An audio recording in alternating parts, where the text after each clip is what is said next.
Hello everyone, welcome to What If Rimuru Becomes Guy's Slave and Wants Revenge Part 3. Before we start, please go support Dinejro for writing that awesome fanfic. Now let's begin. Chapter 16 Walpurgis Drama, Rimuru's POV. After Clayman thanked everyone for joining the Walpurgis by his request, Misery was tasked with leading the meeting. Then I shall start by introducing all that have joined us, said Misery, taking a step forward. Devil Lord of Darkness Guy Crimson Guy simply looked around, seemingly approving something. Dragonoid the Destroyer Milim Nava Milim didn't respond, simply blankly staring at the table in front of her. Pixie Fairy of Labyrinth Ramirez did a spin around Beretta and sat back down. True Giant Continent's Wrath Dagrul had his arms crossed and simply nodded. Vampire the Vampire Lord Roy Valentine Roy didn't respond and simply sipped his wine. Fallen the Sleeping Ruler Dino was asleep. But he did ask me to wake him up if anything interesting happened. So we all agreed nothing interesting happened during this meeting. Right. Demonoid Platinum Saber Leon Cromwell, that's the piss hair guy's name.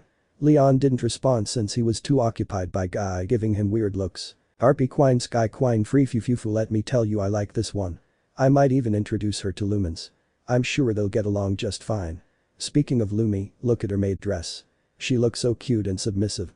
I might even ask her to wear it for our next session. Dark Elf Puppet Master Clayman Fufu, that's a good joke. One of the 3 Demon Lord puppets is talking.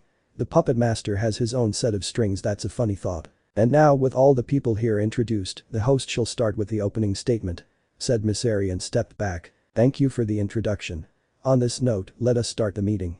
I have called you here because I was, needless to say, I fell asleep almost immediately. Don't get me wrong, my eyes were open and I was still listening to Clayman's arguments.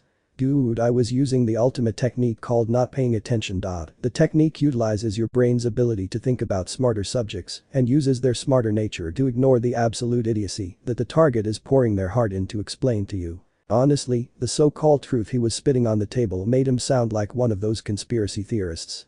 I love to watch those video memories. The way they believe something so stupid only makes them that much funnier. Though Seal, who considers herself a woman of knowledge, hates them. I remember the last time she watched them she started crying and begging me to put on some kind of Marvel movie instead. Anyway, he's been rambling about his conspiracy for an hour now. Can you believe it, an hour? Yo Rimuru, it's your turn. I hear Rain say through thought transmission. Okay, here you go. I say in response. OHH, come on, you are supposed to go easy on women, don't you know that, one butler you are? I hear Rain scream. He has to be cheating in some way. There is just no way. I hear Misery say in a frustrated tone. Fufu. Sometimes it's just hard being the best. That makes it 14 bottles of liquor. You're gonna have to lick Guy Sama's shoes for quite some time to get that much. I say, rubbing salt in their wounds. If you are confused, I, Rain, and Misery are currently in what we call the chat room. It is a technique that uses thought transmission and some of my imaginary space to make a direct copy of Discord from the other world. And we are currently playing poker, betting on alcohol. Long story short, my only way of getting alcohol is through Ramirez and these two. Here's the short version. If we do something good, Guy will reward us with small favors. And using those favors, if Rain or Misery owe me anything, they have to use their favor for me. And why don't I do the same, you ask? Well, it's because I in a way don't serve Guy. After Guy's and Velzard's fight, Guy promised my service as a private butler to Velzard for 200 years. And during those 200 years, Guy had zero power over me. And even though 200 years have passed, I still mostly work for Velzard. But Guy has gone back to punishing me when she isn't looking. And talking about Velzard, she doesn't call me like ever. The only thing she wants me to do is a private piano concert after a stressful day. And that's it. I don't have to clean, I don't have to work, I only have to make plans and music. Anyway, I'm getting sidetracked. What was I talking about? Oh right, it was. Okay.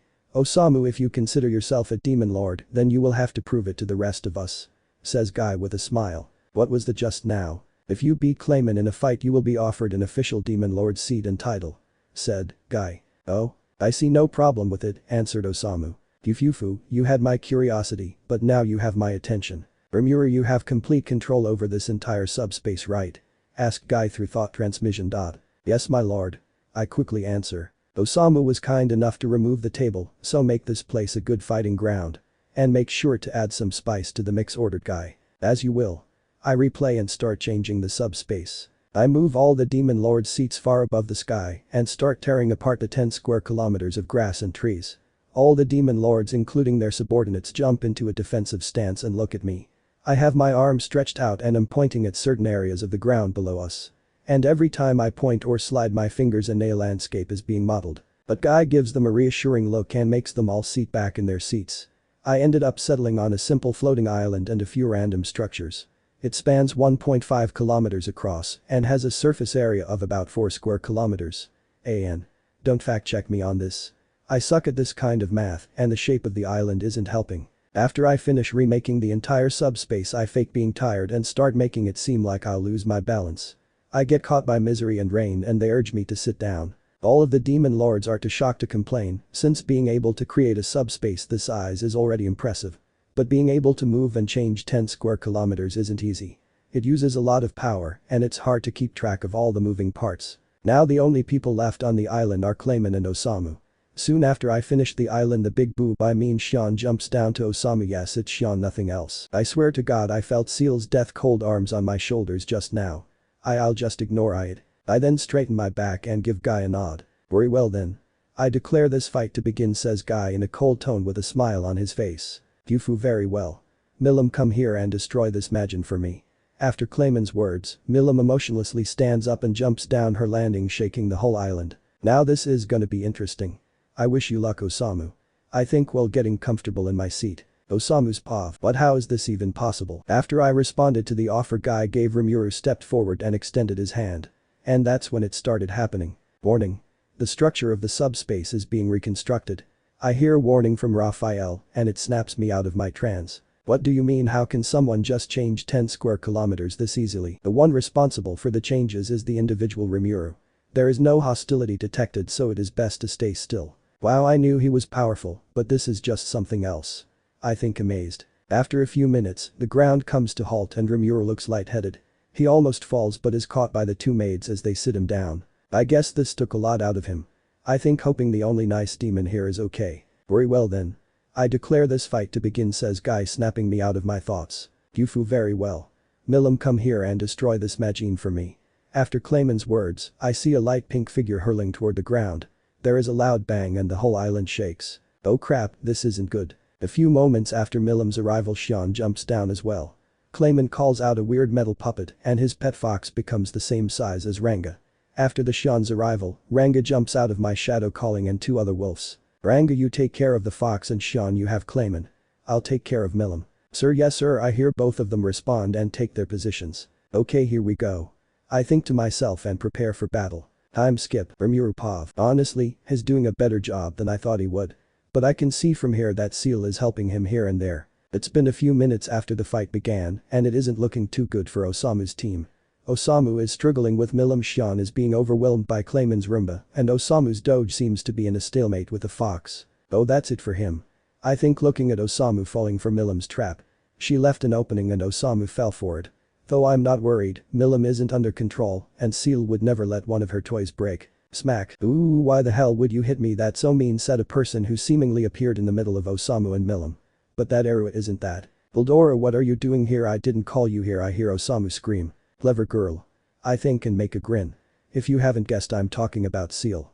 She used Osamu's skill to call Veldora, effectively blocking Milim's punch. She seems to not want to blow Milim's cover by forcing her to stop her punch. Well, having Veldora take care of Milim gives Osamu more room and the battle finally shifts in his favor. Shortly before Veldora's arrival, Beretta asked Guy to join Osamu's side since he in a way is his real master. After some bickering between the two, Guy allows him to join and Beretta jumps down to help. And now, Osamu's victory is all but confirmed. Time skip, so it's over. Clayman got destroyed and Osamu is now a demon lord. We have successfully entered stage 4 of our plan. Clayman's death should also keep that kid Yaki on the bench for a while. Well, at least long enough so I can use him again. Rimuru, the banquet will soon start, so be ready. I hear Guy say. Of course, my lord. I respond and start walking to my piano. I have in total of 6 piano pieces for tonight. They are all from the memories of the Otherworlders except for one. I made it myself and it's named Blood Red Skies. To no one's surprise, this is Guy's favorite one, so I pretty much have to play it. It's a very slow and low-pitched song, and so are the others. Guy only wants the most dramatic song for his banquet. And that is only expected from a demon like him. The songs are the following: Beethoven's Fifth Symphony and Moonlight Sonate, a classic pick. It seems there is no difference between the musical taste in this or the Otherworld. Sergei Prokofiev's Dance of the Nights, personally my favorite of the 4. Rachmaninoff Preludes Op 3 No. 2 in C# minor, talk about a mouthful. Up Married Life, Meyer's favorite. It was from a movie me and Seal watched, and I'm gonna be honest, we both cried. But Ramirez didn't watch the movie, so she thinks it's a happy song. Blood Red Skies made by me. Anyway, the songs were a success. I think Guy knows about Ramirez's song that wasn't supposed to be there, so she's pretty much dead. I walk away from the piano and leave the banquet. The Demon Lord Clubhouse got a new name, and Osamu got the title of newbie. Talk about a bad nickname. Time skip, so Seal is back. Apparently Osamu went to sleep after the stressful night, so she has some time to spend with me. So how was the meeting? You haven't been on one of these for a while now. Asked Seal while laying next to me on the sofa. I don't know if it was good. The Demon Lords are like emo kids, but with actual powers. I mean, there was some eye candy, but it isn't much to talk about. I say, remembering a certain hot-looking bird lady. Oh, is that Suo? You weren't talking about that walking KFC bucket, are you honey? Said Seal with scary-looking eyes. Buck, she knows how the buke, does she know? No need to get scared. I'm just gonna teach you something you might want to remember. Said Seal with her demonic eyes. No, please God, save me please. Chapter 17, a dog. Osamu Pav. So? A lot has happened. And when I say a lot, I mean a lot. Firstly, Diablo's plan of overthrowing the Falmouth Kingdom succeeded. There was the whole Hanada Granbel Rosso Milim's dragon reviving Lumen's Chrono Chloe charade, and lastly, Sir Osamu, I have brought you the tea you requested. Said a blue-haired individual that entered my office. They are wearing a butler's outfit and holding a plate of cookies and tea. Yes, thank you Rimuru, you can go back to your post, I say while he places the plate on the table. As you will, Sir Osamu. Said Rimuru, giving a polite bow and elegantly leaving my office. And lastly him. Flashback, this has to be some kind of a joke. I think, sweating profusely as I watch the people on the other side of the meeting table. I and Diablo are currently in the most expensive meeting room Tempest has to offer. And as for the reason why we are here, it's because of our special guests. You see, Tempest has just been visited by the Frost Dragon Velzard, and the strongest demon lord Guy Crimson Guy came here because he wanted to threaten me about the demons trio. And as for Velzard, she's here for Voldora. So for what exactly do I owe the honor of? I try to play dumb, but Guy is having none of it. Spare me the crap, what were you thinking when you gave four primordials names? Maybe Diablo is okay, since he's always been a wild card, but what's with the trio and why didn't you stop him? Dino, you were supposed to be the supervisor. Screams Guy, losing it. I think he also mentions Dino, but I'm too distracted by someone behind Guy. Is Rimuru smirking? I think while looking at the smirk Rimuru is trying to hide. Hey, are you listening to me? Do you know the effect this could have on the balance of power? Did you even? That's pretty much the point where I stopped listening. I then started talking to Raphael to find a solution. After a few minutes of talking to Raphael, we came up with a perfect plan. I would offer Guy to take care of the human race, and he will forget all about this whole charade. One bargaining session later. So we all agree Osamu will take care of the human race? Asks Guy. We all nod. And that's how I signed my soul away. But when Guy and Velzard were preparing to leave, Velzard asked for one final deal. So how much do I have to give you for you to bring him to me for education? Said Velzard, pointing at Voldora. I put my hand on my chin and smile. Voldora looks at me in horror and Guy looks interested. Depends on how long and how frequently he will be coming to you. You see, Voldora has a job in the labyrinth, so he can't be away for too long. So name the time and I'll name the price. It's time to reveal my true salesman self. How about every 3 days for a month, and I give you my word to never raise a claw agency or your country. Velzard, that's just a straight no-go. Osamu, every week for a whole week. Velzard, every 2 weeks for 1 week. Osamu, every week for 4 days. Velzard, every week for 4 days is quite a long time, I don't think I can manage, Osamu answers sarcastically, while Voldora watches as his sworn brother treats his life as a trading coin. How about I throw in some extra demons, Velzard says, running out of options. I have 711 demons, I don't really need more. Osamu says, waiting for another option to be presented. And then. How about I throw in a? Velzard slowly says as she looks around the room but stops on a certain someone. I give my word to never attack you, plus a certain blue-haired half-demon, but you raise it to 6 days. Said Velzard with a winning smile on her lips. Wait, that Guy tries to say something, but I don't give him the chance to break this deal. Sold, I quickly say, cutting Guy off. How nice. Said Velzard, extending her arm. I watch as Voldora's face melts in despair and powerlessness as he watches me and Velzard shake hands. Velzard then turns around and prepares to leave, but does another 180, giving a smile. It's so nice to make peaceful arrangements. See you in 1 week, Oto, said Velzard as she gives an innocent smile. A smile that makes Voldora's survival instincts take over as he blows a hole in the ceiling and escapes. And that's pretty much how Rimuru joined Tempest. I gave him the job of my personal butler and gave him the privilege of only listening to me. So no one in Tempest can give Rimuru orders except me directly. It's the same privilege that the black numbers have. I don't want him to think I'm the same as Guy since he was just like me, a former human. Though. Unlike me, he was forced to leave his humanity behind to serve Guy. He also knows a lot about Japanese culture and seems to be an otaku if given the chance. But how he learned about it I chose to ignore. But apart from having a person to talk to about manga apart from Veldora, he also possesses some pretty useful powers. Like he's a completely broken imaginary space that may even be better than Ramarise's labyrinth. He is also a genius, from what Raphael told me, she was only able to analyze him since he allowed it. So he has intelligence at least equal to Raphael, but he thankfully doesn't seem to know of Raphael's existence. He was Guy's leading strategist and also knows a lot about the Empire. But why do you want to know about the Empire? You may ask. Well, as Rimuru and Raphael predicted, it is very plausible for the Empire to make its move very soon. And that would of course mean war. Rimuru Pav. Let me tell you, this is the dream. Because of the sob story, Seal told Osamu he treats me so much better than Guy and Velzard. The only real work I currently have to do is to test and explain my abilities to Osamu's subordinates. I am currently in my imaginary space with its time turned to the max. In turn, every 4-5 million years here equals a second in real time. So I am currently relaxing on my and Seal's bed. I am in my female form and am in a position I like to call burrito. But it isn't long before I feel a similar presence enter the imaginary space.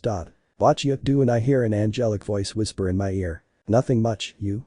I say, turning around and kissing her. Osamu is doing paperwork so I have some time to kill. How about you? Aren't you supposed to be working?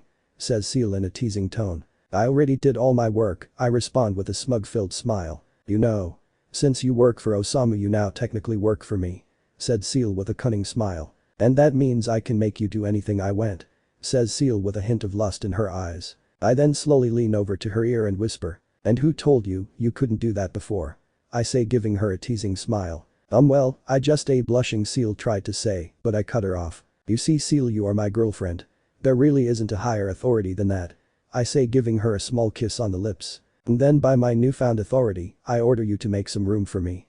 I want to cuddle as well, ordered Seal, quietly whispering the last part to herself. As you wish, my lady, I say, teasingly, making room for her to join. Seal then slides under the sheets, giving me a strong but relaxing hug. Remy? Mumbles Seal. What is it? I ask, giving her a light kiss. I love you, said Seal as she wraps her legs around me, strengthening the hug. I love you too, I respond, closing my eyes and lightly blushing. And that's why you are mine and mine alone. Said Seal with a smile. And there she goes, revealing her possessive nature. Though I can't say I dislike it. I think, smiling to myself. And I'm all yours to keep, I respond as we both activate our sleep mode and fall asleep. Time skip. I woke up a few moments ago, making sure I didn't wake Seal. I don't know exactly when it will happen, but it's gonna be soon, that's for sure. I then suddenly feel a massive release of energy that shakes the whole imaginary space. I put up a barrier, making it so Seal won't feel it and in turn wake up from the released energy. It's happening, I think, getting existed. I then make a parallel existence to not leave Seal alone. I then stand up and teleport to the subspace. Location. Subspace named the Abyss. If there was a sense of direction between the subspaces, this one would be below all the rest. One the closest to the turn null reactor that supplies all of the energy necessary for the creation sustainment of the subspaces. If imaginary space was a piece of paper, the Abyss would be created by making a hole in the paper with a pencil. A place that does not possess the concept of light or matter itself. It is in this place that something awakens and opens its eyes. Rimuru Pav. It's done, it's done, it's done, it's done, I am happily chanting while flying through the darkness of the Abyss. It was created by the extreme pressure that the turn null reactor releases. It is in some way a literal hole that pierces through the imaginary space. I and Seal still don't fully understand the existence that is the turn null reactor. It had an area where it affected the other subspaces and an area where it would be completely impossible to create any. We would call that the Abyss Zone, an area where the existence of an object is impossible. But that didn't last long. The Abyss Zone also had no concepts at all. It is at a point that even I can't completely control it. It was always expanding and in turn destroying some of my subspaces. But something interesting happened when I and Seal tried to contain it. The whole zone started to condense into what seemed to be a singular point, causing the nothingness to consume the nothingness. It is now in what seems to be in a one-dimensional state and is somewhat stable. I then created a subspace near it just out of sheer curiosity, and that's how the Abyss was created. But I and Seal have already tested the absolute shit out of it, so I am here for a different reason. I then stoked and look in front of me. Ahem, it's rude to keep me waiting, you know. I ask as I stare into the darkness. But not long after my question, 1 meter away in front of me a 2-meter large eyeball opens and stares right back at me. The eye is as wide as a white dwarf on the verge of going supernova. Is there any other astrology nerd like me that understands this comparison? And who are you to disturb my slumber? A booming voice asks, making the whole subspace shake. The voice tried to scare me with his aura, but I didn't even flinch. I am known as Rimuru, but you will soon call me master, I respond. Do you truly believe I will call someone weaker than me my master? You're making me laugh, chuckled the voice. Now, don't get ahead of yourself, I sternly say as I clench my fist. What is this, said the voice, shaking under the pressure I am releasing. You see, if you are the king of this place, then that would make me its god, I calmly say as I greatly shrink the subspace in turn, putting pressure on the voice. Now, submit or die. I pledge my loyalty to you, master, said the voice. Oh, it's really nice to have no conflict, I say, completely obliterating the tension that was previously here. So to celebrate this day, why don't I give you a name, I say, gently sliding my hand across what I think is the nose. I would be honored to be given a name by someone like you, the being says with gratitude in its voice. But before I give you your name, there are some things you'll have to learn before leaving this place, I say in a stern tone. What are they? Asked the being. Firstly, I want you to perfectly control your presence and aura to the point that even I will have to take a second look to sense you. Secondly, I want you to acquire the skill Universa Shapeshift, since we can't have you walking around with that kind of size. And I also want you to acquire and master an ultimate skill. I start to list the basic requirements. But more importantly than any one of those. As I say this, the being starts to shake as he is scared of what could be more important than getting an ultimate skill. I want you to find a very cute form so that way Seal will love me more, said Rimuru, leaving the being dumbfounded. That pretty much it, so I'll give you a name now. The dragon then looks up in anticipation of its soon-to-be new name. How about Arax? As the name is spoken, the creature now known as Arax hears the voice of the world, confirming. The individual Arax will now successfully evolve into the voice of the world tries to announce Arax's evolution to all the beings in this world, but is cut off by Rimuru. Since the voice of the world doesn't have any power in this subspace, since it is Rimuru create.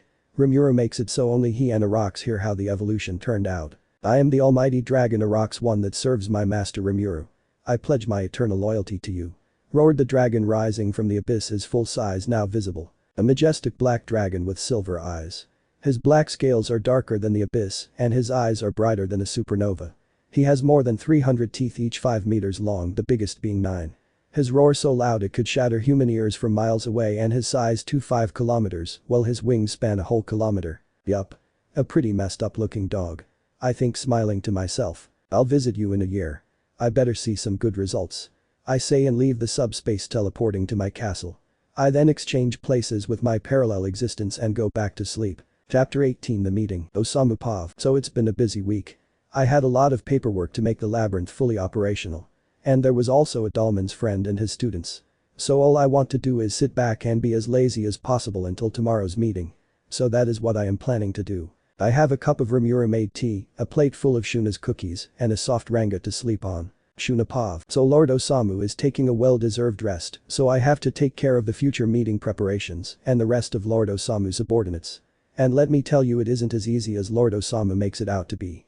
Firstly, there's Shion, who I've caught trying to disturb Lord Osamu multiple times this day. And secondly, there's the job of keeping Diablo in check. Diablo is most certainly the most reliable person here, apart from me, of course. The only problem is his absolute obsession with Lord Osamu. It is because of that Lord Osamu asked me to make sure he doesn't infect or convert other people. And from what I've seen, he has been spending a suspicious amount of time with Rimuru. Rimuru is certainly a smart fella, but he is still kind of new to the job. He is a bit shy and easy to push around. Lord Osamu told us he used to be a human and was tortured into submission by Guy, so that kind of explains it. That is also why Lord Osamu gave him the privilege of only listening to him. But even though he has no reason to, he still does the tasks anyone gives him. He doesn't talk unless somebody asks him a question and is scared to state his opinion. But over the months he seems to have opened up a little bit. Though he still doesn't talk if other people are talking. That is why he would be a perfect target for a primordial. The trio never really gets a chance to talk to him, and even when it happens, Lord Osamu is always present, but it is Diablo I am worried about. Not long ago Rimuru asked him to help him with being a better butler. Even though he was nervously looking at Diablo while doing it. I mean, Diablo, if you're forcing him, could you have made it more obvious? So that's why I am currently going to Diablo's private quarters. I then stop in front of a door, sensing 2 familiar presences on the other side. I open the door and freeze. There is just no way. I think as I comprehend the scene in front of me. There is no why he is trying to make Rimuru wear the same outfit he wears, I scream in my mind completely dumbfounded. Diablo, I say, startling Rimuru and getting an uninterested look from Diablo. Yes. Said Diablo as if this is a completely normal situation. I believe Lord Osamu told you to train in the labyrinth. I say in a confused tone. He might be a smartass, but he never thinks twice about Osamu's orders. Really, I'm on my way, said an existing Diablo before teleporting to the labyrinth. I then give Rimuru a sympathetic look and he gives me a nervous one back.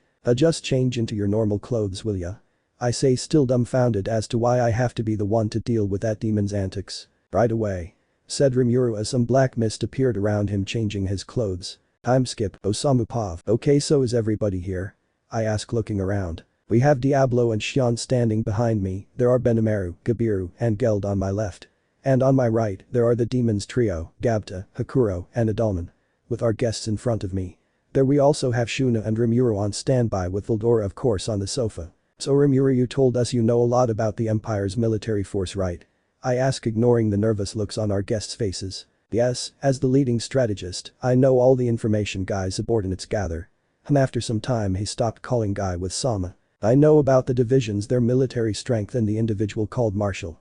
Counted Rimuru, the last one, sending a shiver down our guests' spines. So Gadra was it? How much do you know? I ask Gadra, the apparent Empire's main advisor. If your butler knows so much, then why even ask? Nervously asked Gadra. I's just here to fact check you, so please tell us all you know, I say, giving Gadra the spotlight. Very well then, if this allows me to join you, I am willing to do it. Said Gadra as he started explaining. So here's the gist of it. All of the Empire's military power was centered on the Emperor. Apart from the Emperor, the highest ranking officer within the military is the Marshal.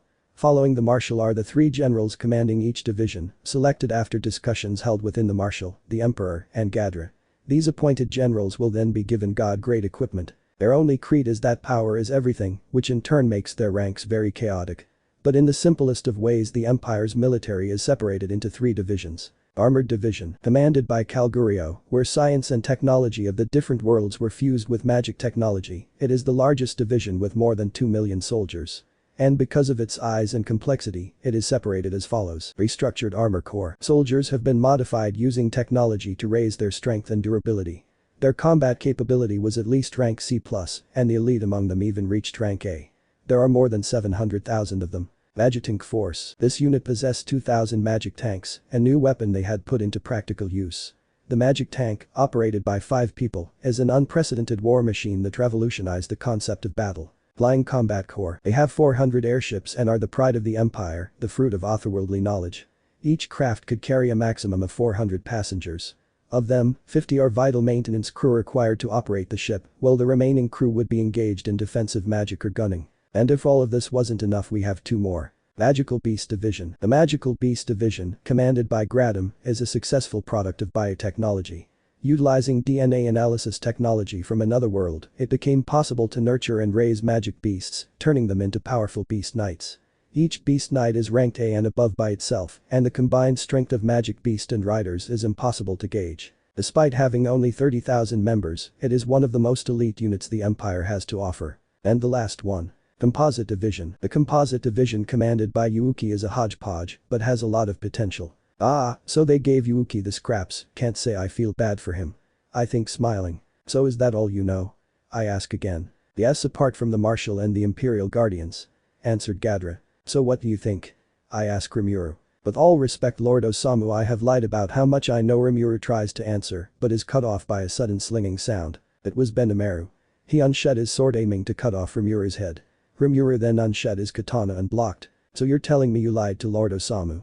Said Benimaru with anger in his eyes. If you give me the time to explain. Said Rimuru, giving me a pleading look. Raphael, what should I do? I ask my partner. It is recommended to let Rimuru explain. There is no hostility detected, and there is a high likelihood this is part of a plan. I see very well then. Benimaru, let him go, I say. But Lord Osamu, Benimaru tried to retaliate, but I don't let him. Benimaru, I say sternly, and he finally gives up. Explain, I say, giving Rimuru a look. The fact is, Walter White couldn't have done it without me. I don't know anything about the new divisions. And even though I had access to all the information Guy's subordinates gathered, it is severely outdated. I am only aware of Marshal's real identity and the still existent Imperial Guardians. started explaining Rimuru. And then why did he lie about knowing about the rest? I ask myself, trying to figure out his plan. Notice. It is possible he was preventing Gadra from lying by making him think he will know if he lies. I hear Raphael theorize. I see, by making him believe he'll know if he lies, Gadra would be too afraid to lie. That opinion would be correct. I hear Raphael confirm. You wanted to prevent him from giving us false information, I say, raising my hand to my chin. I see Lord Osamu already figured it out. I apologize for doubting your ways of extracting information, said Rimuru as everyone in the room looked at us with confused faces. Well, all except one. I see, as expected of my lord, said Diablo, smirking. Anyway, in what order do you all think the Empire will attack? I ask, ignoring Diablo's smirk. From what I see, they only have 3 directions.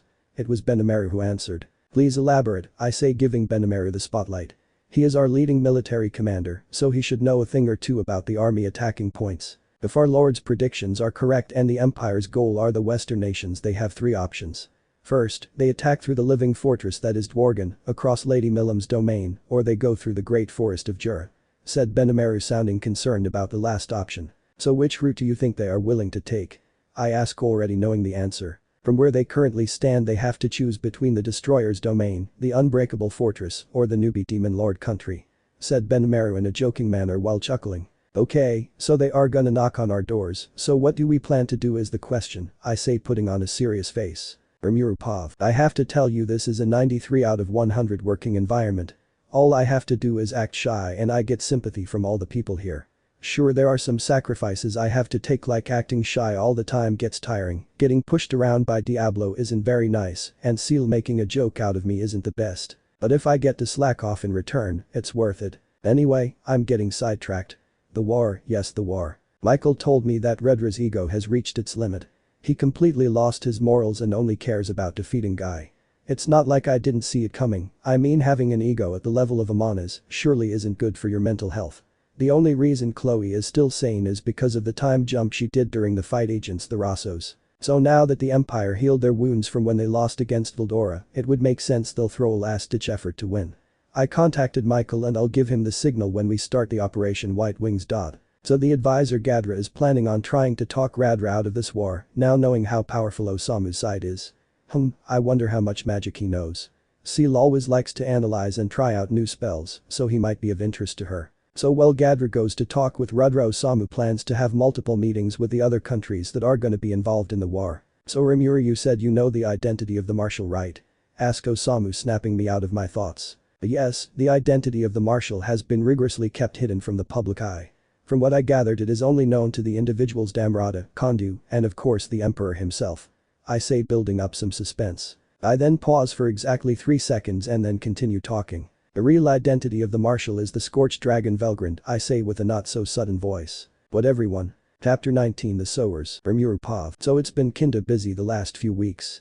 The Empire is in its last preparations, and it will soon deploy its troops, kick-starting the war. While Osamu, accompanied by Michion and Diablo, has been traveling around the Western nations supporting their armies for the inevitable war. I will say Velzard might have been cold to me, but at least she didn't force me into so many meetings. Anyway, we are currently heading back to Tempest. Saoi has informed us about the Empire's advancements, and they are making their move. The defense plan Osamu and his subordinates come up with is rather cute. They will hide the whole country in Ramarise's labyrinth and defeat the 700,000 army one by one. I can't say it's a bad idea, but it definitely isn't efficient. So Testarossa will be the messenger since she has a recognizable face? Asks Osamu. Yes, you see, when I first incarnated in the Empire I caused the incident known as the Charlotte Lake. But not long after I was sent back to the spiritual realm by a group of humans. Answered Testarossa, showing a small bit of embarrassment about the last part. Ahaha, Testa just admitted, you got your ass whooped by a group of humans, laughed 2 small demons. How weird, I swear I just heard someone say something, yet I can't seem to find someone near my eye level. Said Testarossa, throwing back a full counter. Hey, that's dirty, you can't say that, it's unfair, said Carrera, shutting up from her chair and throwing a temper tantrum. The aide isn't tried to argue Ultima but was cut off. That's enough, isn't it? Said Diablo with a scary smile, making the 2 demonesses sit back in their chairs. And so the meeting moved on. Time skip. So I am currently in what Osamu calls the control room.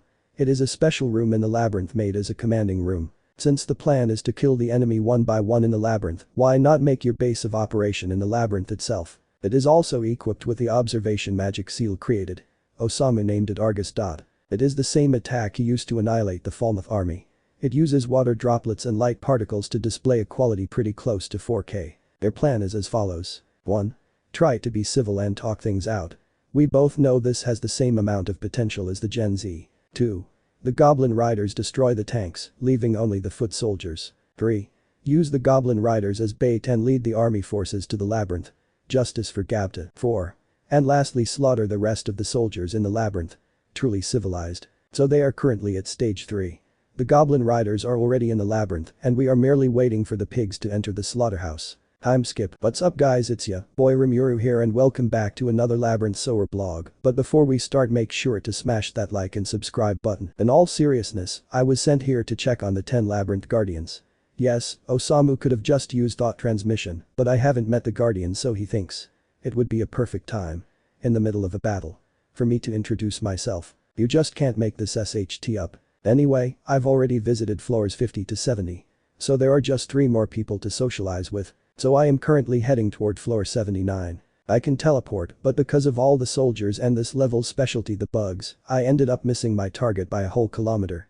Not one of my proudest moments, but nothing I can do about it. Though I wish I would miss it on a different level since I really don't like this one. Its floor is covered with 2 centimeters of water to provide the tunnel with a moist-like structure, and the lights are very warm, providing the necessary heat. And what does that make? A tunnel that is full of bugs.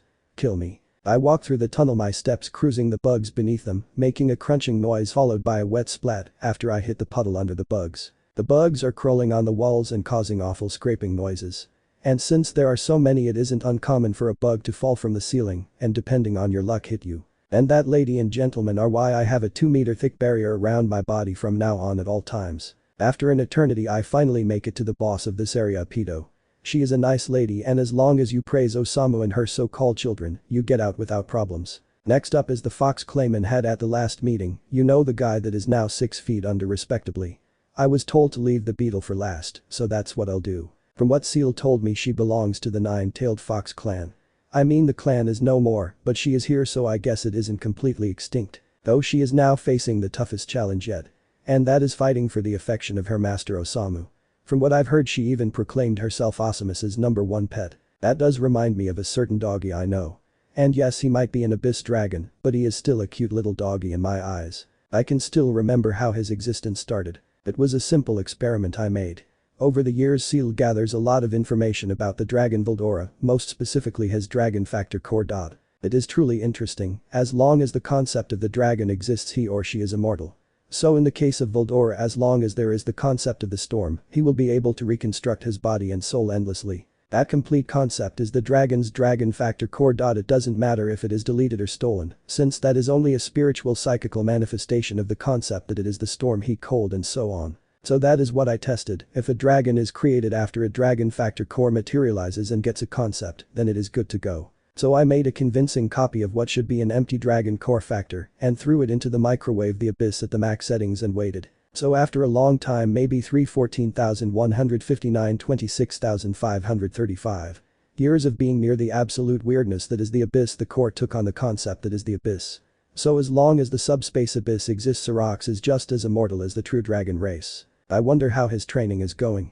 I can feel he is on the verge of acquiring an ultimate skill. I wonder what will it be. I think as I teleport to the 90th floor, deep inside of the abyss. Arax Pav. My name is Arax, the powerful abyss dragon. I serve the absolute being, my master named Rimuru. And I have been training for the past degrees diaresis years.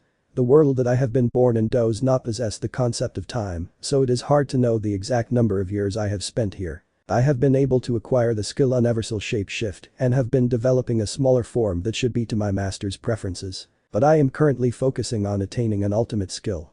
I have finished my presence controlling training, so it is the last thing I have to do before finding a cute enough form for my master. Notice. The individual Arax has acquired the ultimate skill. Speaking of my training, it has just paid off. Back outside or inside, since we are in the labyrinth, Rimuru Pav. So I guess this is a bad time.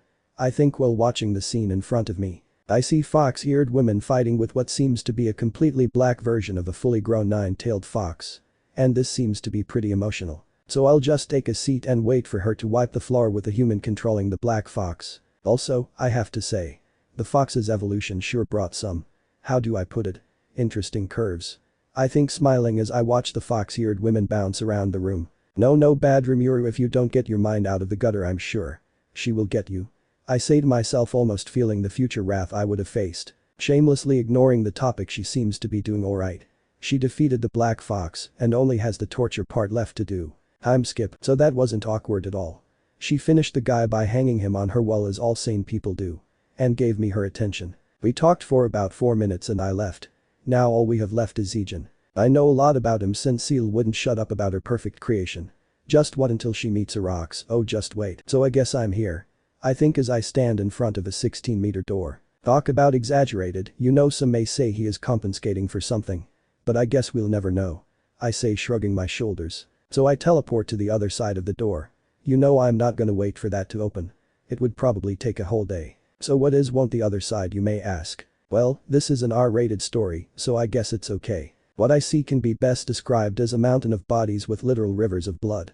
And in the middle a black figure. Well, I guess he's taking a break since he is sitting in a wait, isn't that? Yes, it is. It's the same pose as that statue from the other world. What was he named? The Thinker? Something like it. I think as I analyze the figure. The figure then looks in my direction with its eyes glowing like an animal on the hunt. AN. Warning, my first ever sub-battle scene incoming. Third person POV. Oh, I'm sorry, I must have missed a turn in the last hallway. I should have gone right, but you know what they say, you go left because no one treated you right. Do you mind showing me to the nearest Burger King? Said a carefree Rimuru. The black figure stands still for a few moments and then dashes toward Rimuru with absurd speed, preparing for a leg kick to the skull. Already understanding the threat that is Rimuru, the figure wraps its foot with several different hardening techniques and a dimension warping effect. Rimuru instantly ducks, dodging the earth-shattering kick. The beetle-like creature misses Rimuru and in turn completely vaporizes the former 16-meter steel door. So you're one of those RB fans, I guess I've met worse. Said Rimuru as the wind of the kick rushes past him. I see you managed to dodge my attack, impressive. I will grant you the honor of knowing my name. My name is Zijin, and yours? Said the insector named Zijin. Completely unfazed by his opponent dodging the attack. Oh, I see, I must say it is nice to see an opponent with such manners. Said Rimuru in an amused tone. The name is Rimuru, a mere half-demon serving his master's orders. Said Rimuru while giving an elegant bowing. I believe this will be a truly enjoyable battle, Rimuru. Said Zijin as he prepares himself for one of his toughest battles yet. Chapter 20, going out with a bang. Current location. 90th floor. Third POV. Two beings stare each other down as the tension in the room raises higher than the mountain of bodies behind them. Behind Rimuru, the 16-meter steel door reappears on the ground as the labyrinth's regeneration ability shows itself. The doors slowly raise as an ear-piercing screech breaks the silence. The screech stops as the door gets closer and closer to its previous position. The silence once again envelops the room as neither Zijin nor Rimuru moves a muscle. And suddenly, slam, the door slams itself back into place, shattering the silence as if signaling the battle to start. Zijin and Rimuru rush towards each other, each with their own plan set in motion. Zijin lifts his arm using his higher figure attack from above. Smash, his fist slams into Rimuru but is blocked by his unsheathed katana. Rimuru redirects Zijin's fist to his left as he spins his body, preparing for a side slash on Zijin's right opening. But as Zijin prepares to lower his right hand to block Rimuru's katana, Rimuru changes his grip, letting go of the katana, now holding it with only one hand. Now with one of his hands free, Rimuru wastes no time and punches Zijin's less armored abdomen. Zijin is sent flying, only stopping after hitting the mountain of bodies that seems to be pretty sturdy. But Zijin, leaning forward still confused about what happened, Rimuru dashes forward. Rimuru then sidesteps in front of Zijin, transferring all of his movement speed into an upper slash, aiming for Zijin's head. Zijin instinctively moves his head upward, rejecting Rimuru's offer of a free haircut. Seeing his attack didn't land, Rimuru leaps away, getting some distance between them. Zijin wastes no time and extends both of his arms, now covered in a rainbow glow. Dimensional ray. Rimuru braces himself as 6 different beams of light shot out of Zijin's arm. It is a special technique Zijin made as a simple trap for his opponents. It uses illusion magic to create 6 fake light attacks, while the real attack stays invisible. Rimuru, seeing through the attack, dodges the real beam and ignores the illusion. Seeing his attack fail, Zijin quickly follows up with another barrage of light attacks. Rimuru skillfully dodges and blocks the first 7 but is hit by the 8th one and sent flying back. On the ground, Rimuru opens his eyes only to see Zijin above him throwing another punch. Rimuru rolls out of the way just in time and dodges the punch. Zijin punches the ground, lifting a dust cloud that covers the battlefield. Rimuru readies his katana and waits for the dust to clear. But once the dust settled, there is no Zijin inside, only an empathy crater. Rimuru quickly looks around, but there is no sight of his opponent. I never expected you to be the kind of person to chicken out of a fight. Said Rimuru while smiling. Do not misunderstand, I am not running away. I am simply getting the advantage. Said Zijin as his voice comes from every corner of the room. Sound like an excuse to me. Answers Rimuru, treating the very serious situation like a joke. Your provocations will not work. But let's see how you'll deal with this. Back in the control room, Osamu Pav. So Diablo, what exactly did you tell Zijin? I ask, looking at the screen in front of me. Yes, I simply told him that there is a formidable foe coming his way.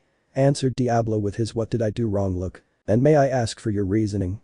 I ask, fed up with his nonsense. Well, I was simply interested in Rimuru's battle capacities. Answered Diablo. Do you wish for me to stop the fight? Asked Benimaru, sitting behind me. No, there is no need. Rimuru has the resurrection bracelet, so he'll be fine. I am also a bit curious about his ability, so for now let's just watch. I answer, giving Benimaru a reassuring smile. I then look back at the screen and wonder about the potential winner. Who do you think is gonna win? I ask Diablo, my eyes still fixated on the blue screen. It is an interesting matchup. Zijin certainly has the advantage of possessing an ultimate skill and easily outmatches Rimuru in raw strength. But Zijin mostly specializes in illusion and space magic, a type of magic Rimuru has a lot of experience with. But it is not just that, Rimuru might not be the strongest, but he certainly makes it up with his intellect. It pains me to admit that even I am no match in a strategy-based battle against him. His ability to predict his opponent's behavior and make the dominoes fall in just the right way is nothing short of genius. It can also be argued that even though it is still in the level range of a unique skill, Rimuru's imaginary space could be the same or even superior to Zijin's illusion world. With all that being said, it is a close fight and I am willing to put my bets on Rimuru.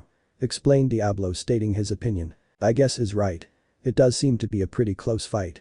What do you think, Raphael? With his current ability, Rimuru has a 48% chance of winning. But by not possessing an ultimate skill, his chances drop to 35%. That's tough. I mean, it isn't zero, so I guess it's okay. But still, Diablo was able to defeat Zijin without many troubles, the only one being Zijin's natural magic resistance. He's pretty scary. I'm happy he is on our side. I think while looking at Diablo. I then turn my head towards the screen and look at the raging battle. It seems like we'll just have to wait and see. I think, eagerly waiting for the result of the battle. Back to the battle. Third person Pav. Rimuru stands still waiting for his opponent to make a move, and suddenly a dark figure shot toward him. But Rimuru doesn't pay any attention to it and turns around, showing the figure on his back. The figure extends its claw toward him, but instead of slashing him to shreds, the figure turns into a black mist and disappears, proving it was merely an illusion. So when does the actual fight begin? You showed me a lot of different party tricks, but you haven't impressed me yet. Said Rimuru while blocking an invisible magic bullet. I see he isn't blocking my illusion world, he just somehow isn't affected by it. I don't sense any ultimate skill, so what is going on? For now, it doesn't matter, if I keep on hiding in my illusion world, I'll just end up exhausting myself. Thought Zijin. Rimuru continues to block the incoming attacks, but one of them seems different. Recognizing the danger, Rimuru swiftly dodges the attack, landing behind him and making another crater. The smoke disappears and Zijin in his battle stance can be seen in the middle of the crater. Well, look who decided to show up. If it isn't the beetle himself. I'm still waiting for those Burger King directions. Comments Rimuru, once again not taking the battle seriously. I believe I have kept you waiting long enough, haven't I? Answered Zijin, ignoring Rimuru's provocations. I don't know, you tell me, you were the one who was taking this all seriously and then proceed to hide in his illusions. Answers Rimuru, lifting his katana. Enough talk, said Zijin, closing the distance using a teleportation spell. Rimuru blocks the first two punches and then proceeds to dodge every single attack Zijin throws at him. You're too predictable, I can read you like an open bow. Rimuru tries to insult Zijin, but is cut off by his instincts, screaming at him to turn around. Rimuru quickly rotates his body, blocking a powerful punch from behind. But Zijin doesn't stop and follows up with another punch to the abdomen, shooting Rimuru into a nearby wall. Rimuru slowly slides down the wall, but is stopped as Zijin grabs him by the neck. You fought well. But you were no match for me. Said Zijin as he smashes Rimuru's head into the wall, covering it with blood and parts of the brain. The end of the fight. Zijin drops back down and starts walking to the middle of the room. It was an amazing fight. Fighting an opponent that was immune to most of his illusions was very intriguing. If he possessed an ultimate skill, I don't think I could have won. Thinks Zijin as he analyzes the fight. But then, slice. Zijin stands still and looks at his left arm, which is now missing. He looks in the direction the attack came from and freezes in shock. Please, did you think you were the only one capable of making illusions? Asked an all too familiar voice. You thought, but I thought. Zijin tries to understand the situation but gets cut off. Smashed my head in. Well, you can't always believe your eyes and ears, can you? Said Rimuru with a smug smile. No matter, I did it once so I'll do it again. Said Zijin, compassing himself for round 2. They dash toward each other while releasing killing intent. Rimuru swings his katana but gets blocked by Zijin's hand. Zijin holds the katana in place preparing to punch Rimuru in the head but misses as Rimuru lets go of his katana, escaping the attack. Rimuru jumps back and extends his hand forward as the sword in Zijin's arm starts to wiggle and soon after escapes Zijin's grasp. The sword lands back in Rimuru's hand and the fight continues. They exchange a few blows and soon after they both retreat. They both stand still as the destroyed room stays quiet. A few moments pass before both of them charge back into battle. Zijin throws a punch and Rimuru blocks. This repeats itself for a few cycles until Zijin makes him distance and prepares a new attack. This has gone on long enough. Says Zijin. Zijin extends his arm as a weird magic circle appears in his arms. Rimuru suddenly grasps his chest, falling to his knees. What did you do? Asked Rimuru while gasping for air and spitting blood. It is a body curse I planted on you while we fought. It won't be enough to kill you, but it will allow me to finish the job. Answered Zijin in a cold tone. Zijin then closes the distance and pierces Rimuru's chest, lifting him to his eye level. Gasp cough. Rimuru coughs up blood and holds onto Zijin's arm for support. You truly were a formidable opponent. Even though you didn't pose as an ultimate skill, you were still able to see through my illusion world and even made me believe I killed you. Says Zijin, praising Rimuru. And let's not forget about the damage you managed to make. For a mere half-demon, you are certainly impressive. Said Zijin while pointing at his missing arm. But it is still my win, Zijin proudly says. Cough cough. I guess cough. Why you think you won? Cough cough, says Rimuru as he coughs out blood while talking. And what do you mean by that? Asked a confused Zijin. Cough. I wouldn't see call cough. Why you win? Said Rimuru, coughing and gasping for air. He then raises his arms towards something above them and says. Let's see, call it a D-draw. Suddenly as Rimuru lowers his arms, the whole labyrinth starts shaking as giant pieces of the ceiling start crashing down. Control room, Osamu Pav. We watched as Zijin finished Rimuru and it was pretty brutal. But then when Rimuru lifts his arms, the screen turns off and an ear-piercing sound fills the room. Wee woo wee woo. The emergency alarm starts as the whole control room gets covered in red flashing light. Osamu, I hear Ramirez scream my name and I quickly turn around. Ramirez, what is happening? I scream back, asking about the situation. Everything below level 70 and above level 100 is going down, screams Ramirez, not making any sense. What do you mean we are not on a ship? I ask, trying to ignore the sirens. Warning, it has been concluded that the levels between 70 and 100 are collapsing. I hear Raphael's warning and turn back to Ramirez. I thought you can control the labyrinth the same way you control your body. I ask, still screaming. That's the problem, I no longer have control over those areas, it's like they've been stolen from me, screams Ramirez. I then look at the blacked out screen and shake my head. Time skip. So in the end we found out that to kill Zijin, Rimuru decided to slowly take over the labyrinth and collapse it, killing him and Zijin. Thankfully everybody on the level 70 to 100 ended up resurrected and fine. We did lose 30 levels of the labyrinth, but with Vildora's help, it shouldn't take Ramirez long to fix them. Rimuru did apologize to everybody, but they weren't mad at him, but have rather grown to like his character. Zijin concluded that their battle was a draw and they'll finish some other time. Chapter 21, The Couple's Antics. I must say this might be the toughest opponent I have ever faced. Their precision, intellect and threat level indeed are terrifying. She has me stuck in a corner, I don't know what to do. I'm out of moves, she won. She outsmarted me and has successfully know what I can move the bishop. That's checkmate, I say while having a proud smile. Oh come on, you are supposed to act like you're trying and then lose on purpose. Shout Seal, frustrated since this is my 274 consecutive win in a row. I'm not gonna go easy on you just because you are my girlfriend, Fufu, I say, giving a light chuckle. This is stupid, I'm no longer playing this stupid game, says Seal while she turns away from the board. Come on, don't act like a child just because you can't take a loss, I say, trying my best not to laugh. It's not because of that, it's because you're a meanie, says Seal while throwing an adorable fit. Then what do you want me to do? I say while trying to turn her to face me. Apologize, slurp, says Seal. Wait, what was that? I ask about the weird slurping noise. It's none of your business, says Seal while getting quieter at the end. Seal. I say in an assertive tone. The eek. Seal jumps and slowly turns around only for me to see a smug face and an, is that a drink from Starbucks? I ask, completely awestruck. How the hell did you get that? I ask, still completely stunned. That drink is supposed to be in the other world, she even has the container with the logo and everything. HMPF, I'm not telling you, said Seal, breaking my heart. As a glutton, there is nothing more exciting than trying new food. And being denied that hurts more than anything. Please, I'm sorry for not going easy on you in chess, I say, quickly recognizing what I have to do to get the drink. I don't know, it isn't convincing enough. Swear on your love for me that you are sorry. Whispers Seal with a grin on her face as she gets closer to my face. I then move and pull her closer to my face. Our faces are now so close we can feel Encoder's breaths. I swear on my love for you that I am sorry, I say as I lean in and kiss her. I then gently bite her lower lip and soon after moved away separating the kiss. But you know you don't have to blackmail me to say that, don't you, Ciel, I say seductively as she merely nods her head still wanting more. I then move back and extend my arm. Seal snaps out of her trance and materializes the drink and gives it to me. I look at the drink and analyze it is a strawberry flavored drink, but even I don't know what it is. I close my eyes, but before I can taste the drink, Seal lunges at me giving me a passionate kiss. She inserted her tongue into my mouth, allowing me to taste the drink in her mouth. She did break my moment, but it is acceptable. Seal pulls away with a lustful smile and watches me swallow the drink. You like it? Seal asks with a smile. The drink is good, but you tasted better, I respond with a smile as she breaks her character and blushes.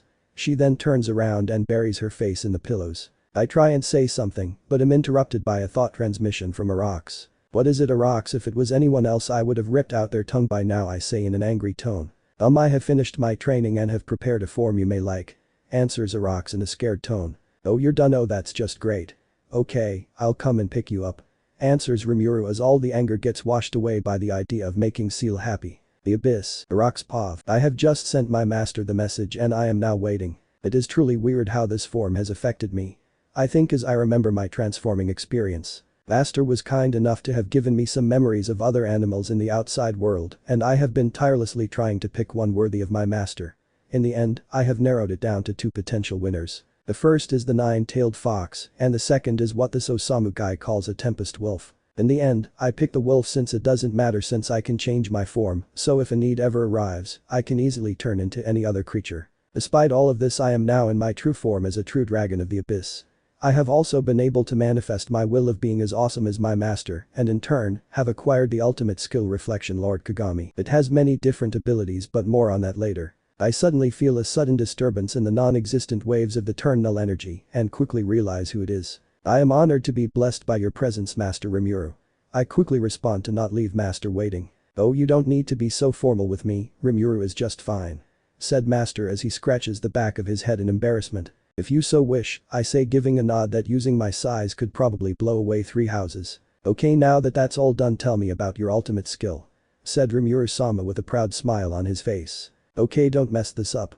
I say to myself, not wanting to betray my master's trust. Rimuru Pav. So it's a pretty interesting skill, I have to say.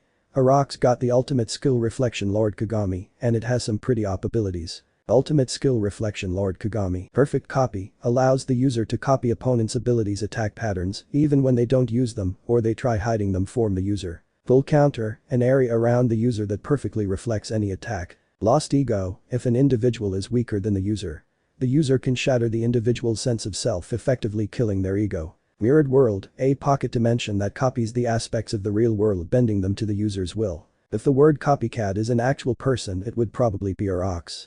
Though that does remind me. What kind of a pet did he decide to be? I then turn to Arax and look at him. His true form consists of an absolutely massive 2.5-kilometer black dragon, so I can't say I'm not interested in what he chose. Arax, I say, getting the dragon's attention. Yes, Rimuru-sama. Arax quickly responds and looks me in the eyes. Change to a size of a normal dragon. We are changing scenery. I order and what for him to change. He starts shrinking and he is now approximately 20 meters high, give or take. Still pretty big but nowhere near his original size. Hi, I'm bored, so I made one of those weird math thingies and have concluded that Arax is now exactly 0.8% 0f his original size, insert nerd emoji. I teleport us to a small unused subspace filled with grass and random trees. It is barely a square kilometer in size and wouldn't be able to handle someone Arax's true size. So what is the form you have chosen? I say, barely able to hold in my excitement. I believe you like it. Answers Arax as he gets enveloped by dark smoke. And when the smoke disperses, my heart almost breaks. I don't think I'll be able to handle another cute like Seal. As of now, in front of me lying in the grass is the second cutest being I have ever seen. My heart. I can't take in so much.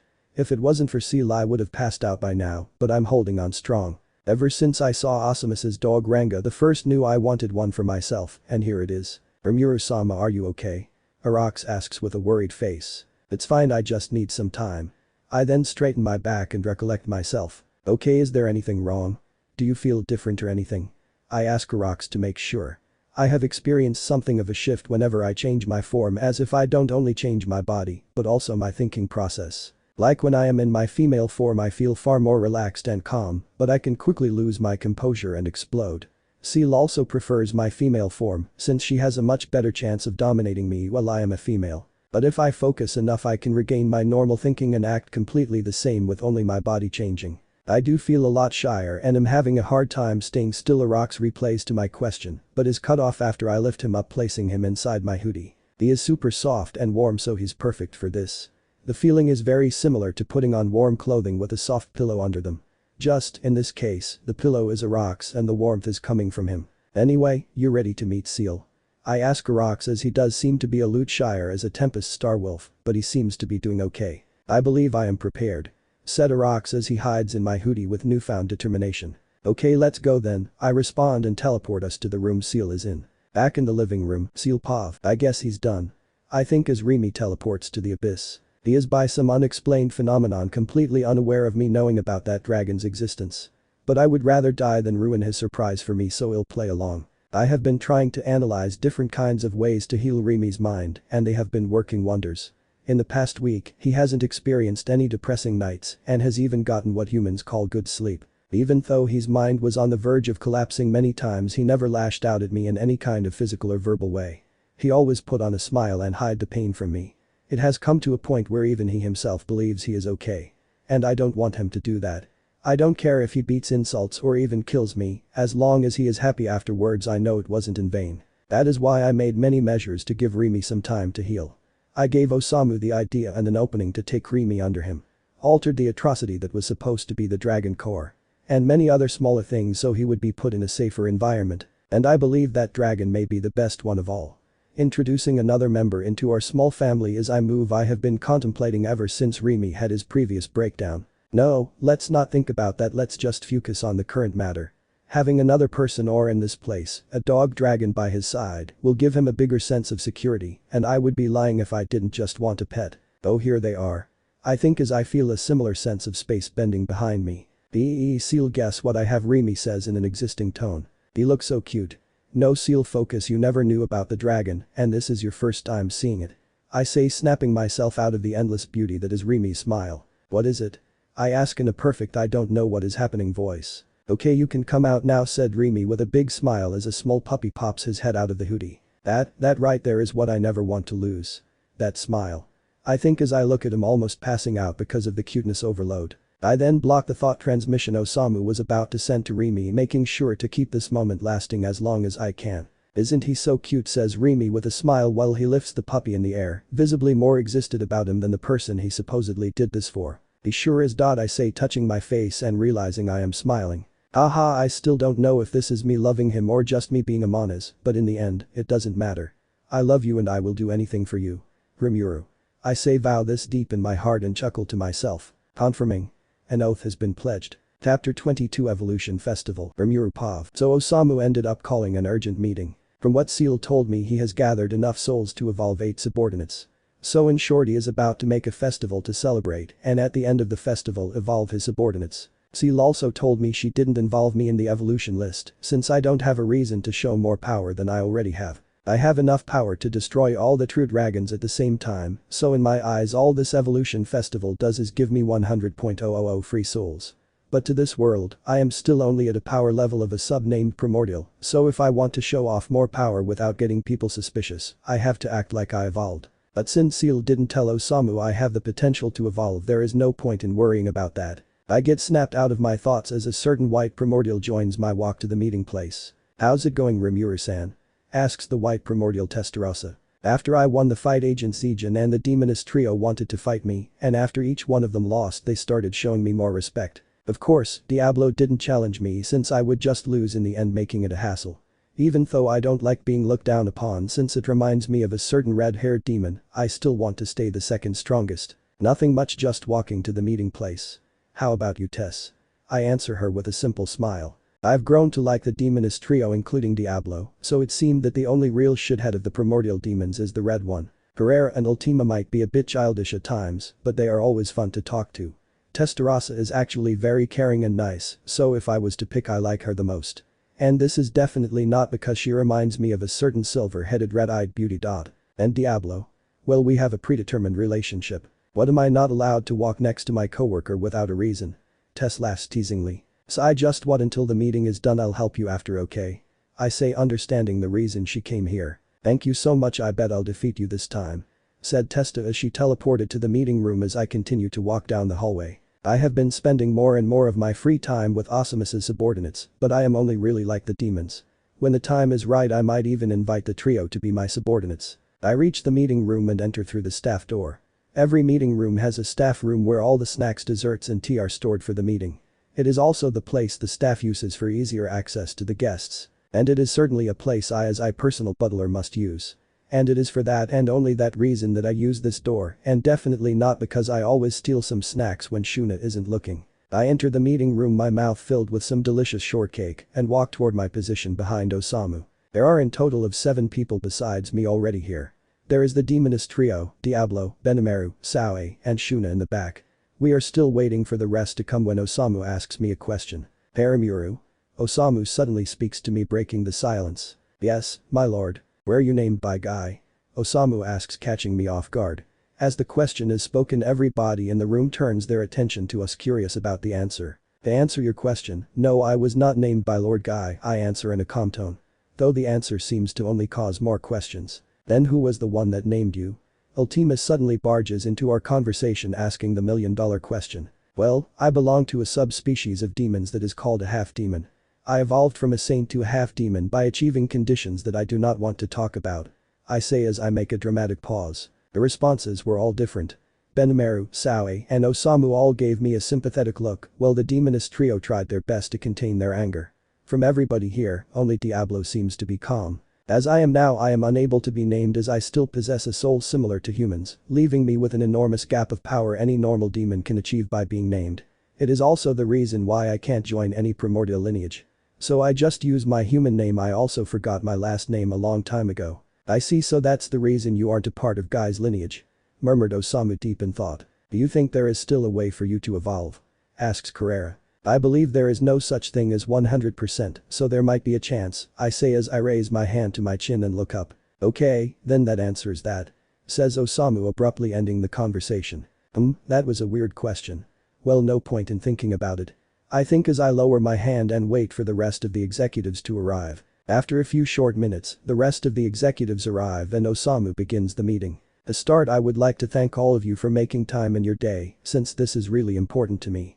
Starts Osamu with his usual demeanor. As you already know, we have successfully defeated the Empire's forces.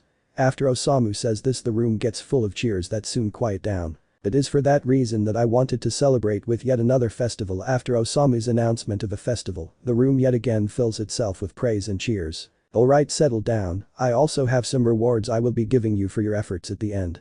Answered Osamu, receiving the same answer from everyone. My lord, there is truly no need. The mere honor of serving you is enough. You shouldn't have to reward us from simply. Stop, Osamu suddenly shouts. I know what you are about to say since you are already saying it, so let's get this over it. For all of your efforts during the wartime ether, you were fighting on the front lines, fighting in Kotor, or just serving tea, everyone here deserves a break and a reward. Says Osamu in an not changing my mind about this way. That is why all the jobs that don't take your direct attention shall be left directly to your subordinates. So consider this a well-deserved 3-day vacation for all of you, and it started now. Orders Osamu, well aware that if it was optional none of the executives except me would stop working. There is a long break of silence as no one knew how to respond. A few minutes on the quietest silence ever in the history of ever. And finally, after what seemed like an hour, a brave soldier stands up. I guess he'll go to the training ground. Says Benimaru as he uncomfortably stands up and leaves the room with blank stares watching his back. More silence follows. I guess it has been a while since we left the labyrinth. Says Apito as she drags a silent Zijin out of the room. Hey, Alta, wanna fight? I'll wipe the floor with you, suddenly says Carrera as she hits Ultima in the shoulder. In what world would that happen? Fine, I guess he'll have to show you who is better again. Calmly answers Ultima with words that hurt Carrera like poison. Hey, don't act like you're better than me, I was the one. That Carrera's argument is suddenly cut short as the door behind her and Ultima shuts close. It takes a few more minutes for everybody to filter out and there is now only me and Diablo left. So what are you still doing here? Asks Osamu as he drinks his cup of tea. My guess he's right, I haven't left even though I always like a break. I'll just wait for Diablo to respond. As your second secretary, I am tasked with staying by your side as the first secretary takes an extended break. Says Diablo with a smirk. Look Diablo, don't take this as a punishment, but take a break. You've worked hard, so go find a hobby, talk to someone, just find something to spend time enjoying. Says Osamu with a warm smile. But my lord, you allowed Rimuru to stay here. Answered Diablo in a shaking tone. I was actually planning to, I try to say, but am cut off. Diablo, we both know I order Rimuru to stay after the meeting. I have something private to discuss with him. What you did shit, was I not listening, I think, as I panic. Well, he hasn't noticed, so I just have to play it cool. I apologize, I'll be leaving now. Say Diablo as he leaves the room in tears. Sigh, he left. Well, I hope you have a good time Rimuru, says Osamu a few seconds after Diablo leaves. Wait, so we aren't having, I ask, completely confused, but I'm cut off. No, there is no after meeting for you, I just said that so he'll leave, causally said Osamu. Oh. PST authored to a time skip quickly, AN. Sure, give me a minute. Time skip. I don't have anything to do since Seal is working on Arax's skills, so I am currently walking around the city of Tempest, or its real name Osamu. I got to say, if Seal didn't tell me how the name was picked, I might just blow my cover by laughing about it. But even if the name is bad, the city is beautiful. It has the right looks, the happy citizens, and most importantly the food. I swear the food Shuna and her personally trained chefs are out of this world. Almost makes me feel bad for deceiving her and all the others about their master. Well, it can't be helped. Here's your food, sir. I hope it is tea to your liking. Says a nervous goblin waitress as she hands me my dongos covered in sesame paste. Even though no one actually know who I am since I make fewer public appearances than Zijin, I still have the executive card which no one in the city is stupid enough to doubt.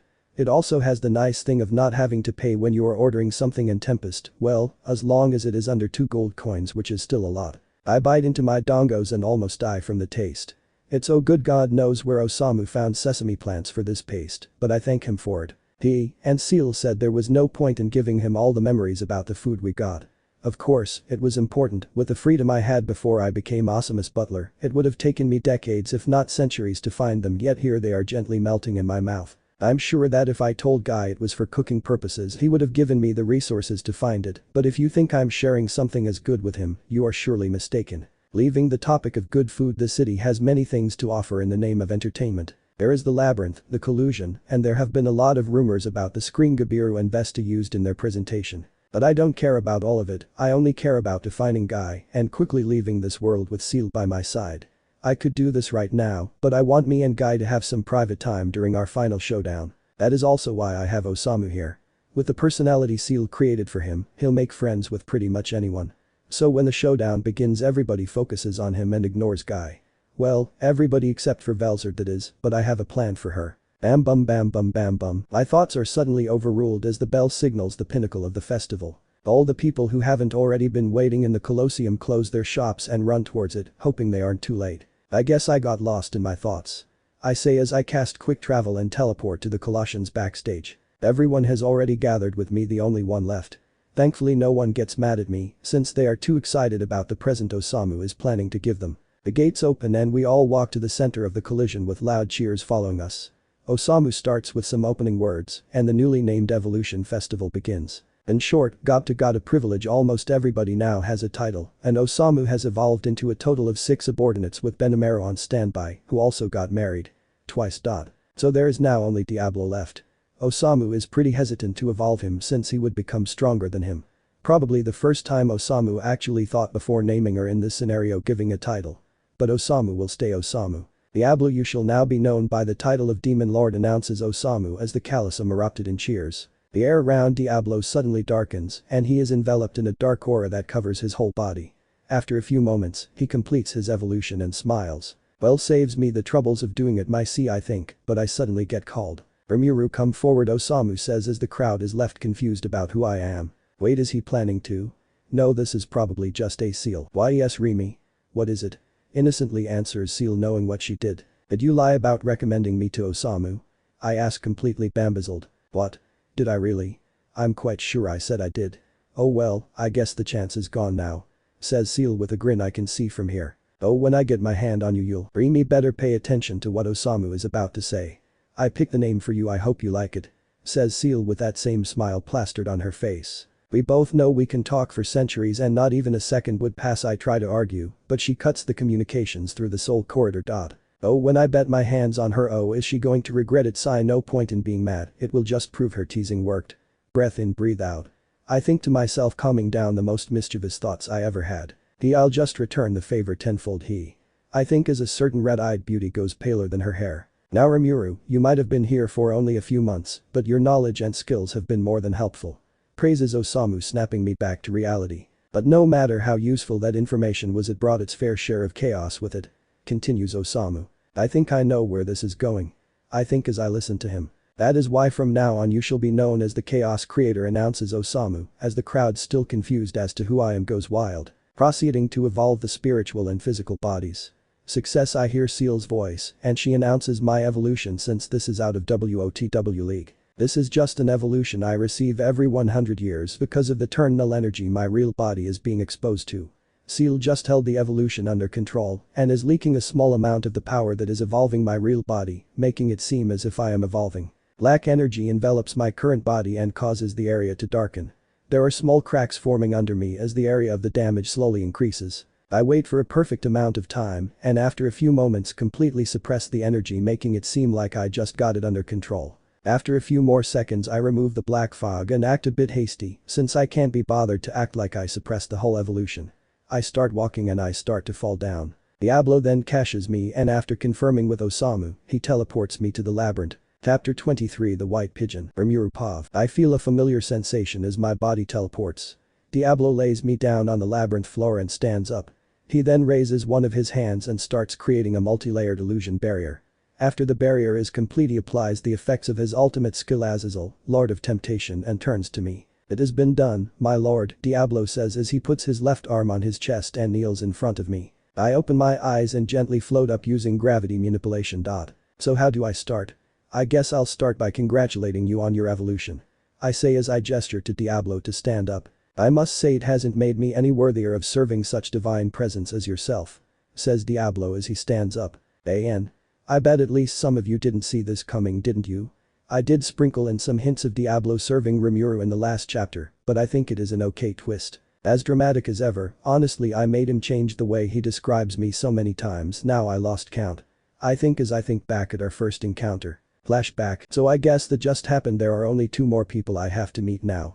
That being the black primordial now named Diablo and that big boob I mean purple-haired lady named Xion. I just talked to the demoness trio and need a break from the primordial race, so where are you, Xion? I think as I extend my universal sense to sense her presence. Oh. She is in the kitchen. Maybe it's just time for me to take a break. I think as I start walking to the hot springs. But I'm suddenly stopped by a familiar voice. Your name is Rimuru, correct? Asks a person that appeared behind me. I jump and act startled. Do you mind following me? Asks Diablo, unfazed by my acting skills. Sure, I say as I start following him outside. After 15 minutes of walking in silence, we stop at an opening in the forest. Diablo then casts an anti-magic barrier trapping him and me inside. So what did you want to talk about? I ask as I stroke the back of my head. You don't have to act anymore. I am sure it is reasonable to assume you know why we are here without me needing to explain it. Says Diablo as he releases his aura. So was it that obvious? I ask in a carefree tone as I straighten my back and drop the act. After that, Diablo lunges forward, concentrating all of his aura on his newly made claws. He goes directly for my neck with his killing intent shown. Sigh. What a hassle. The amount of energy he put into this attack is enough to destroy a fourth of the forest. Even though I want to have a flashing appearance, I don't want to expose myself just yet. I think as I strengthen the barrier to make sure no one notices his attack. From my perspective, he is moving as slow as a pedophile when there are no kids around, but I still can't dodge. If I do, his attack misses me and everything behind me goes to meet its creator. And that wouldn't be very stealthy. But my fake evolution wasn't very stealthy either. Well, that was a simple representing part of the thing, so it doesn't count. I imbue my arm with my ultimate skill Void God Azathet and prepare to block the attack. I wait for another from my perspective 15 seconds and his claws finally make contact with my arm. There is a bright flash of light, but it vanishes faster than it appears and everything goes quiet. After the dust Diablo threw up settles, there is a confused Diablo still trying to put up a fight with me, simply holding his arm hostage. I put the soul consumption effects into my free arm and punch Diablo into his abdomen, sending him flying. I didn't consume his soul or anything like that, I just absorbed all of his magicules, only leaving behind enough for him to stay breathing as a spiritual creature. He crawls on all fours before puking up blood, rolling on his back and smiling. It truly is you. Master, I have been looking for you ever since I entered this realm. Exclaims Diablo as he smiles with joy. What are you talking about? I ask confused. It turns out he suspected Osamu of being a simple puppet with no actual free will. As the names Osamu was giving were taken from me and simply filtered through Seal, we were Diablo's real masters. And ever since he realized Osamu wasn't his real master, he tried everything to find his real one. So please, oh the great Rimuru-sama, would you please let me become your subordinate? Diablo asks as he gathers all of his strength and knees before me. You fine. If you are okay with me putting a servant seal on you, I'll make you my subordinate. I say as I kneel down to his level. The servant seal is very simple but effective.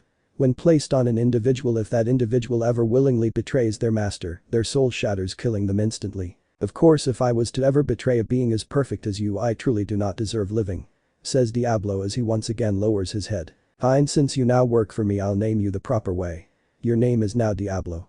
I say as I let a small number of my magicules leave my body. He didn't evolve or anything since it isn't a smart thing to do right now, but I'll do it in the future. End of flashback. I have to say, Diablo, your acting skills are something else. Being able to portray the obsession you have with me onto Osamu is something I thought you wouldn't be able to manage. I say as I praise Diablo for not being obsessed with me 24/7. I am unworthy of your praise. Though I must admit that I have cast illusion magic on myself as it replaces Osamu with you. Answers Diablo as if what he said doesn't sound like the most desperate attempt at keeping his simp instincts at bay. Oh. That's what you did. Okay then. I say, trying to not think about what he might be thinking. So what do we do next, my lord? Asks Diablo as he looks around the labyrinth. Ahem, yes, the future steps.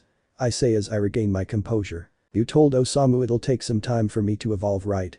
I ask Diablo. Yes, I did, my lord. Very well then, tell him I teleported to my imaginary space and will probably return in 1 or 2 days, I say as I start walking away. If you don't mind me asking, where exactly are you headed?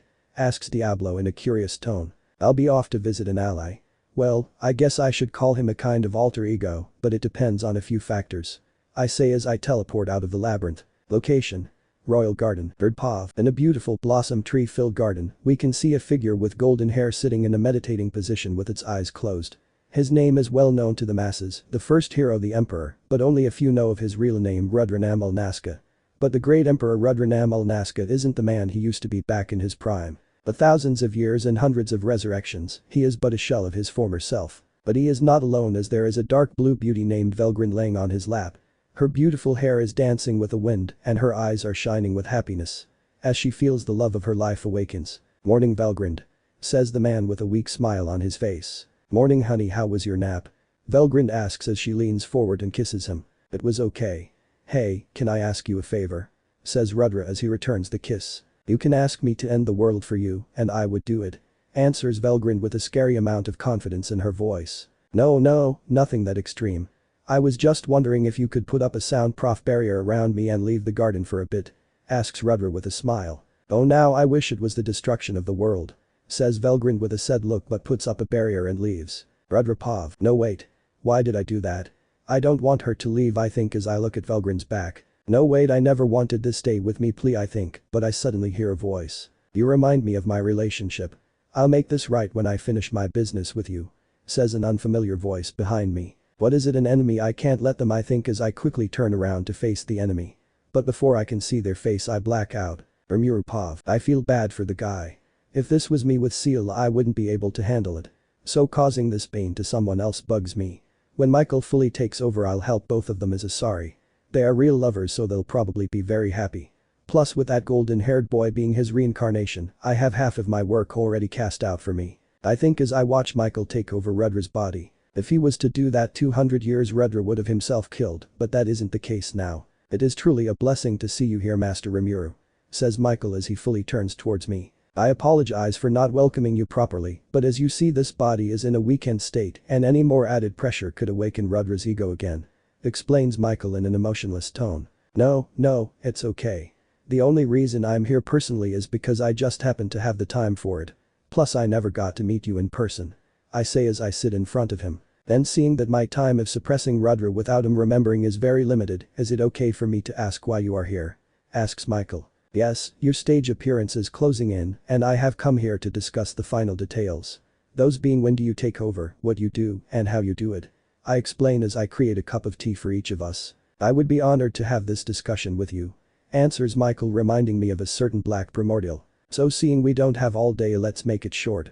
You have already sent a message to Osamu, and it is only a matter of time before he gets the invitation, correct? I ask, merely confirming the info I already have. Yes, that is correct. The invitation for a meeting has been sent approximately 13 hours ago. Taking into account the time a formal letter as this one should take, it should arrive 10 to 11 days before the meeting. Answers Michael in a sure tone. Very well, you will let Rudra carry out his plan and stay stationary until Rudra's army meets its end. And only after I give you the signal will you make your grand reveal, got it? I say, giving him a questioning look. It shall be as you command. Answers Michael as he closes his eyes. I see Rudra is about to wake up. I've grown to like this man, seeing he's the opposite of that devil. Go easy on him, okay? I say. As you will, but there is one more thing, or should I say person, I would like you to meet. Says Michael as he has a harder and harder time keeping Rudra asleep. Please do tell, I ask in an interested tone. I have been in contact with him for some time now, and I believe he might be of use to us. I believe he used to be some kind of angel.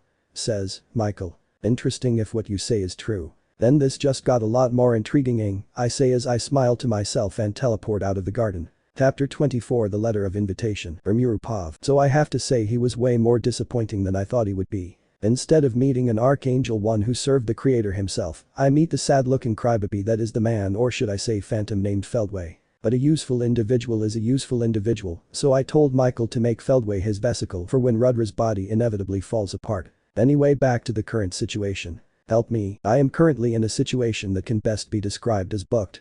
Why am I booked, you may ask? Let's just say I was in the wrong place at the wrong time. Flashback, I'm walking down the hallway without a care in the world. Hands behind my head and snacks in my pockets. If I make it to my office without meeting anyone, I am golden. But alas, things were not meant to be. Hello there, Rimuru, I hear a pink demo, I mean lovely looking lady says. Hi Shuna. How are you doing?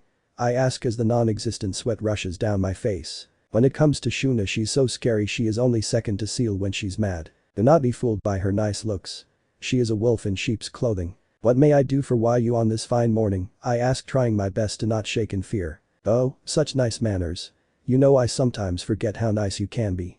Says Shuna in an innocent voice. But you shouldn't worry too much. I'm merely looking for the missing snacks I was planning to store for a future meeting. Now you wouldn't know anything about them, would you? RIMARUSAN, Shuna says with a smile that never reaches her eyes. I look at my demise and bring myself to smile. Ah, what a nice life it was. I experienced love, tasted a lot of good food, and even met a beautiful person I get to call my girlfriend. But alas, it is time for me as any other creature to meet my creator. Amen. I think as I close my eyes and ready myself for the sweet release of death, but it never comes. No, I was wrong, it was not death that awaited me. But the eternal damnation by the hands of the devil himself. I believe Xian was just testing a new recipe I gave her.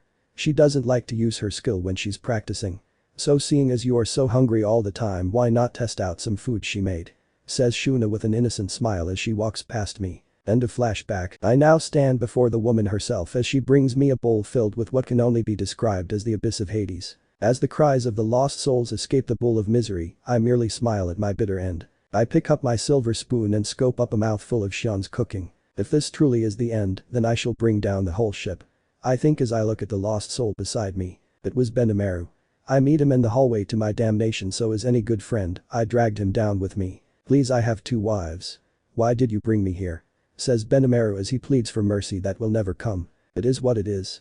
I think as I put the spoon inside my mouth, ending my existence. And that, ladies and gentlemen, is how I meet death itself. It was a pleasant meeting. Seal Pav. I will pray for your soul, Rimi. I hope you find eternal peace. I think as I watch what happens to my boyfriend. Shuna, could you call in a meeting? I have some important matter to discuss with all of you. Says Osamu as he holds the formal invitation letter he received from Rudra. Of course, my lord, it shall be done. Answers Shuna as she quickly leaves the office. I scowl at the woman who had my boyfriend killed but quickly calm myself down. Rimi is a strong man, he can take it. I hope. I wish. Leaving behind the questioning of my boyfriend's survival, this letter is interesting. It is a formal invitation from the Emperor Rudra himself, who has invited Osamu to a post-war meeting, let's call it. Insert a date that isn't 9/11. To the Demon Lord Osamu Tempest. An invitation to a post-war conference. In the midst of the current events during the war between the countries, the Jura Tempest Federation and the Empire.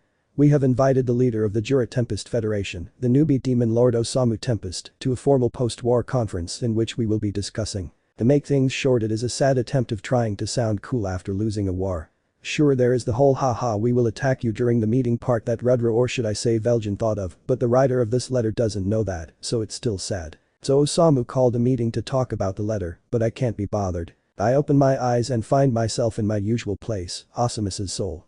I am in no way attached to his soul as my core is and always will be a part of Rimi's soul, so consider me an intruder of sorts. This is the soul in which I do dangerous experiments on the soul that I otherwise would never even try in Rimi's. But I am the reason this soul exists, so I am an important intruder. I look around and see the usual stuff. The soul is filled with random memories, colors if you could call them that, and Osamu's borrowed skills. Even an empty soul like this has a pretty nice feel to it. I close my eyes for a second, and after reopening them I see a beautiful white-haired lady in front of me. Can you guess who it is? It's me, of course. If it wasn't your immediate answer, your days are numbered. But it surely was, so you should be okay. For now, ignoring that, I looked at my beautiful self and smiled. I truly am a sight to behold. You know what to do, don't you? I ask myself. Of course, Lady Seal. Answers the weaker copy of me. We might be identical, but she still isn't the original, so she is the one serving me. Rimi doesn't have a lot of people working for us, so I get my parallel existences to call me a lady whenever I can. It's a nice little escape from reality. Back to reality. After I receive her answer, I immediately teleport to Rimi's room, contacting him through the soul corridor. Rimuru Pav. I wake up in my office as every particle in my being wishes to stay dead. I slowly stand up and grab a bottle of whiskey I have in one of my drawers. Man, I feel like I died twice. That shouldn't even be possible. I think as I take a sip from my glass. I swear this shouldn't even exist. I need a copy of it to torture Guy with. On second thought, this might be too far. No, he gaped me, he deserves it. I think as I start analyzing the absolute abomination that Xian is capable of creating. But as I run my analysis, I hear a familiar voice. Hey, you're finally awake. Says Seal through the soul corridor. Seriously, we're doing references now? I ask in a monitory voice. Heyman, let the joke breathe. Seal complains as I regret my decisions. Fine, so why are you here? I ask, seeing the conversation isn't going anywhere. What's wrong with talking? Do you remember when this was the only way we could communicate? Seal says, bringing back some nostalgia. You're right, sorry. I'm still a bit dazed after meeting death. I say, holding my head. So what's Osamu doing? I ask. He just ended the meeting. You and Benimaru overslept. Answers Seal in a bored tone. So it is safe to assume you're waiting for me? I ask, hoping we can have some alone time again. Rimi, you were in the middle of your evolution merely a week ago. I think you are having a harder time being without me than I do. Say Seal in a teasing tone. And what if I do? It's impossible not seeing you for a whole week, so sue me, I say, speaking my mind. I might think Osamu just called me for something. SOLBB heading out. Seal answers in a quiet tone, making an excuse to leave. AN. This text is Seal blushing. The more there is, the more intense the blushing, and just like that she breaks the call. Honestly, this does bring back nostalgia. She used to do the same thing, but now since we mostly talk face to face, she can only teleport away or cover her face with her hands. But I guess I have some alone time, so why not? I think as I teleport to my imaginary space. Current location. The castle's 6th floor, Rimuru Pav. I'm currently on the 6th floor of my and Seal's castle. It is a giant piano room in which I love to play. I am currently playing the not-so-known Eric Sadie's Nasi and No. 1, and it is a very good piano piece, probably one of my favorites. It's one of those piano pieces that varies from person to person. So spotting the different betting a piano player mods is very easy. It's a cool thing not a lot of piano pieces have. The lid of the piano is closed since this room is made for a piano, so it doesn't make a big difference. And it is right while I am in the middle of the song do I feel the presence of another person. A familiar person. Tap tap tap. They step across the room as peacefully as a flower in the wind. The wind represents my music, and the flower is, of course, Seal. She quietly lays down on the piano and waits for me to finish. 1 minute and 47 seconds later, Seal Pav. I am lying on the piano waiting for Rimi to finish his song as I prepare for what I'm about to do. It's been something that I have been thinking about doing for a long time, but was never able to bring myself to do it. The reasons were a mix of Rimi still being my master, the bad response I might get, and the sheer amount of courage I need to save up to do it. But it has come to a point where the curiosity about the face Rimi will make outweighs the negatives. I can only imagine the face he'll make. I can't wait. As I think this, Rimi finishes his song and asks me what I thought about it. Okay, there is no turning back now. I think as I scrape together all the courage I have and start my plan. Rimuru Pav. So you liked it? I ask after I finish. I know you can play why better, but it was great. Nonetheless, Seal compliments. So addressing the issue here, why are you laying on the piano like it's a bed? I ask as I start looking at her figure. She was wearing tight black pants and a white long-sleeved shirt with a red vest over it. I wasn't very focused on her before we started talking, but holy shit, is she hot. I don't know what it is about it, but this is just gorgeous. Maybe it's her red vest complementing her eyes, or it's her tight black pants, but this left me speechless. What happened? Cat got your tongue? Seal asks with an amused smile as she starts closing the distance. I don't know, I try to explain, but she cuts me off. She leans over the piano and puts her finger over my lips. Shhhh, she hushed her face inches away from mine. I can feel her body heat as her red eyes stare into mine. Wait, since when do you, I say, ignoring her finger on my lips, but she merely pushes it harder, preventing me from talking. With a smile plastered across her lips, she leans even closer and whispers in my ear. You are really good at playing, but it isn't the only thing I like about you, Seal whispers, her hot breath touching my ears, sending chills down my spine. Since when is she so confident she was never? Suddenly my panic thoughts completely shatter away as Seal leans over and licks my cheek, stopping my thoughts completely. My face lights up red as every single drop of my blood enters my face. It is after a few seconds that I realize what just happened as the embarrassment hits me like a truck. After the hit of embarrassment, panic takes over my body and I teleport away. Seal Pav. I have my finger on Rimus's lips and here is my ultimate chance. I lean forward and seductively lick Rimus's cheeks. His face turns bright red as the panic sets in. Oh my god. It's so cute. You taste so sweet, I like it, I say as I move away and lick my lips. But Remy doesn't seem to be listening as his mind left this world. It then only takes a few more seconds as he realizes his situation and teleports away. Yes, I finally did it. It took me long enough, but I finally got my revenge. I think as I lay across the whole piano in relief. I was scared because if Remy wasn't flustered for long enough he would return fire and annihilate me. I stay quiet for a few more seconds, enjoying my victory as a memory flashes across my mind. At least I didn't remind him of Guy. I think as I remember a memory drunk Remy showed me. No point worrying about it. At least I know he doesn't associate this feeling with Guy. I think as I look at the ceiling smiling to myself. Let me know in the comments below if you guys want the next part. Also check out my other video that has been shown and left. Thank you for watching. If you enjoyed this video please like and share this video. And have a fantastic day. Bye.